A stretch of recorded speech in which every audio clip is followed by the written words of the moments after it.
Lepo pozdravljeni, znova dobrodošli v moji družbi, znova dobrodošli v oddaji Začnimo teden z Elisorom, znova podobna tematika kot prejšnji teden. Prejšnji teden smo povedali, kaj pomeni, kadar se karmična števila pojavijo v datumu, se pravi, kadar smo 13., 14., 16. in 19., kaj pomeni, kadar pademo v karmični teden. Če ste oddajo zamudili, jo poiščite na mojem YouTube kanalu. Danes pa bomo povedali, kaj se zgodi, kadar smo v mojstrskih dnevih, se pravi, kadar se piše 11. ali 22. v mesecu. Torej, najprej malo voda. Mojstrska števila so tista števila, ki so energijsko bolj intenzivna. Torej 11, 22, 33 in tako naprej do 99 imajo nekako mojstrsko vibracijo, ki je višja. Kadar se mojstrsko število pojavi v naših osebnih numeroloških številih, kadar smo rojeni na ta dan recimo, je ta razlaga malo drugačna kot ta, ki jo bomo kasneje slišali. Pomeni pa predvsem, da so to osebe, ki imajo zelo močno razvito intuicijo, ki so že stare duše, ki so že bile tukaj kar nekajkrat in so prišle nazaj učiti. Vedno, kakorkoli to zdaj lepo zvenelo, pa mojstrska števila prinašajo tudi močne izzive.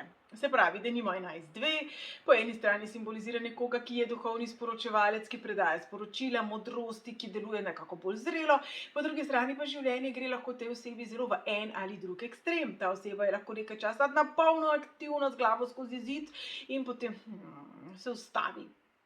Zelo pomembno je znati te nasprotujoče si pravzaprav vibracije nekako uravnovešati in razumeti, zakaj se nam določene stvari dogajajo. Se pravi, če imate svojo osebno numerološko analizo narejeno in imate mojstrsko število notri, veste, o čemu govorim.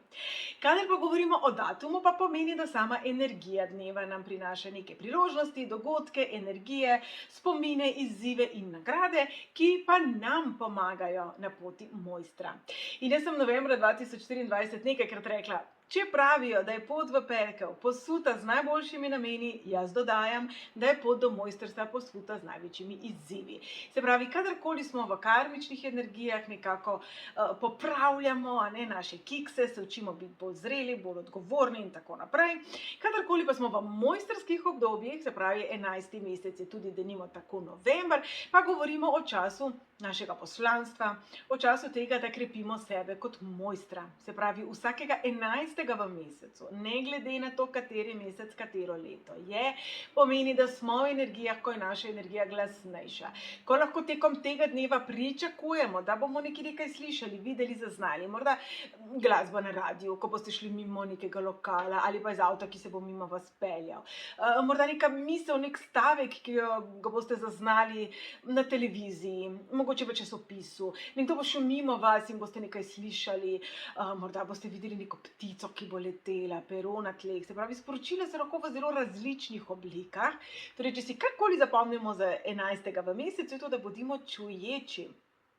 Bodimo malo na oprezanju in potem iščimo tisto, kar prinaša mir. Zelo velikokrat me vprašate, Lili, kako ne vem, je to moja intuicija, jaz ker imam nek občutek, pa zdaj jaz ne vem, jaz to tako močno želim, da kar v to zdaj že verjamem, ali me je samo toliko strah, da mislim, da je vse slabo. Intuicija je vedno mirna. Intuicija je pravzaprav informacija. Informacijo, ko prejmemo, smo mirni. Ko odpremo časopis in ne vemo, kaj bo notri pisalo, ko dobimo pismo, ko ne vemo, kaj bo notri pisalo, načeloma smo mirni. Razen, če že gor piše izvršba. Torej, šele ko dobimo informacijo, se pojavi odziv. Kadarkoli smo mi nervozni, kadarkoli tudi smo maksimalno radostni, nafrišno zaljubljeni, pa malo težje govorimo o intuiciji. Takrat po vsej verjetnosti deluje naše ali domišljija ali pa naš strah. Se pravi, tiste stvari, ki v vas prebujajo mir, če tudi nam informacija ni všeč, če tudi je informacija negativna in napoveduje nekaj, česar si ne želimo, je naš občutek miren. Se pravi, vsakega 11. v mesecu bodite pozorni, kaj vam želi vaš višji jaz, vaši vodniki, vaša duša, življenje, Bog, vesolje, tisti izraz, ki je vam blizu, povedati. Torej, vsak 11. v mesecu je povezan s tem. Glede na to, v katerem mesecu in v katerem letu, pa seveda te informacije nam pa nadalje nakazujejo, na katerem področju življenja bo to za nas še posebej pomembno. Zato pa imamo moje dnevna vodila, kjer si to lahko preberete. In še 22. v mesecu 22 je tudi zelo močno mojstrsko število, povezujemo ga pa z gradnjo. Se pravi, osebe, ki imajo močno 22,4, so osebe, ki rade razmišljajo dolgoročno, ki so zelo strukturirane, ki zelo strateško doživljajo življenje, se pravi, ga gradijo po korakih. 22. v mesecu prisluhnite tistim sporočilcem, uvidom, prebliskom, ki vam želijo povedati, da nekje pa nekaj ni dovolj trdno, da morda nekje pa nekaj ni dovolj zdravo, ni dovolj zrelo, kako bi lahko bolj odrasli, zreli, mojstrski bili v svojem delovanju. A veste, kako nas lahko nekdo, ki ga dojemamo za zrelega, za modrega, za neko kompetenco, preseneti, če vidimo nek posnetek te osebe, kako se obnaša prostaško ali pa otročje. Smo kar malo tako, pa ne? Tukaj bi rekla, da vsi smo ljudje, da vsi imamo boljše in slabše trenutke, ampak po drugi strani pa kadarkoli smo 22. v mesecu, nam bo življenje postreglo z nekimi prebliski, z nekimi priložnostmi, z nekimi odprtimi vrati, kjer mi lahko ravnamo kot boljša oseba, kjer smo mi lahko malo bolj trdni, malo bolj stabilni, malo bolj odgovorni. To ne pomeni, da bo vsakega 22. v vsakem mesecu tako. To pomeni, da imate možnost. Kar me pripelje do naslednje stvari, ki jo želim poudariti. Mojstrska števila so močna, vedno pa nam dajo izbiro. To je največja razlika med karmo in mojstrstvom. Gospa karma je tista, ki nam vedno znova nekako prinese lekcije, izzive, priložnosti, nas malo za ušesa sem ter tja. Mojstrstvo pa ne.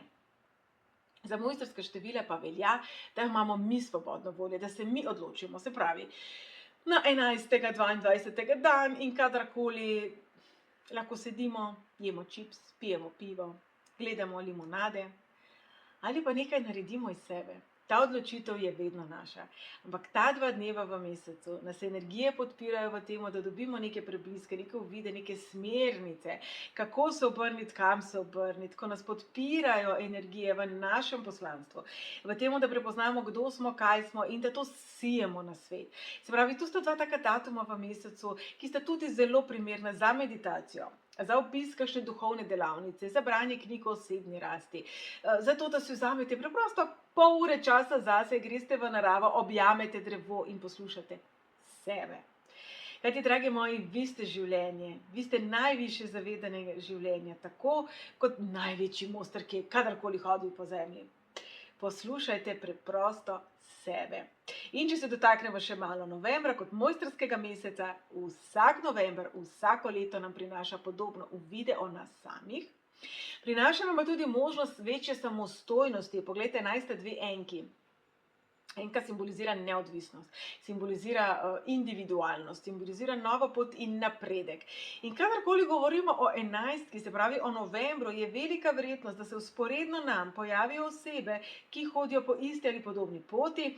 Se pravi, to se lahko izraža, tako kot smo prej rekli, v neki pesmi, filmu, neki zgodbi, ki vas bo zelo inspirirala.